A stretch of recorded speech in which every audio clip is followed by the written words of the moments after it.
തദ്ദേശ തെരഞ്ഞെടുപ്പിലെ തോൽവിയിൽ സൂക്ഷ്മ പരിശോധനയ്ക്ക് സിപിഐഎം. ഇതിനായി കീഴ്ഘടകങ്ങൾക്ക് പ്രത്യേക ചോദ്യാവലി നൽകി. വോട്ടർ പട്ടികയിൽ പേര് ചേർത്തത് മുതൽ വോട്ട് ചെയ്യാനെത്തിയവരുടെ കണക്ക് വരെയുള്ള കാര്യങ്ങളാണ് അന്വേഷിക്കുന്നത്. സ്ഥാനാർത്ഥി നിർണയത്തിൽ വീഴ്ച സംഭവിച്ചോ എന്നും പ്രത്യേകമായി പരിശോധിക്കും.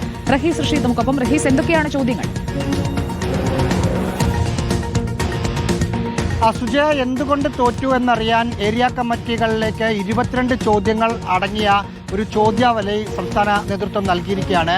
ആ ചോദ്യാവലിയിൽ സ്ഥാനാർത്ഥി നിർണയം പാളിയോ, UDFന്റെ ശക്തി എന്തായിരുന്നു, BJPയുടെ സാധ്യതകൾ അവിടെ എന്തുകൊണ്ട് കൂടി അല്ലെങ്കിൽ കുറഞ്ഞു, SDPI വെൽഫെയർ പാർട്ടി ആ പ്രദേശത്ത് ഏതെങ്കിലും തരത്തിലുള്ള സ്വാധീനം ചെലുത്തിയോ, സ്ഥാനാർത്ഥി നിർണയം പരാജയപ്പെട്ടോ, എന്തുകൊണ്ട് തോറ്റു, സർക്കാരിന്റെ പ്രവർത്തനങ്ങൾ ജനങ്ങളിലേക്ക് എത്തിയില്ലേ, വീടുകൾ കയറി പ്രചരണത്തിന് പോയപ്പോൾ എന്തൊക്കെ നെഗറ്റീവായിരുന്നു സർക്കാരിനെതിരെ ഉണ്ടായിരുന്നത്, പോസിറ്റീവായ കാര്യങ്ങൾ എന്തൊക്കെ പറഞ്ഞു, നവംബറിൽ നടത്തിയ ക്ഷേമ പെൻഷൻ അടക്കമുള്ള കാര്യങ്ങൾ അറിയിച്ചില്ലേ എന്നതടക്കമുള്ള വിശദമായ കാര്യങ്ങളാണ് ചോദിച്ചിരിക്കുന്നത്. അത് 28 ചോദ്യാവലിയിലൂടെ എന്തുകൊണ്ട് തോറ്റു എന്ന് കണ്ടെത്താൻ സിപിഐഎം തയ്യാറെടുത്തിരിക്കുന്നു. വിവരങ്ങൾ നൽകുകയായിരുന്നു റഹീസ്.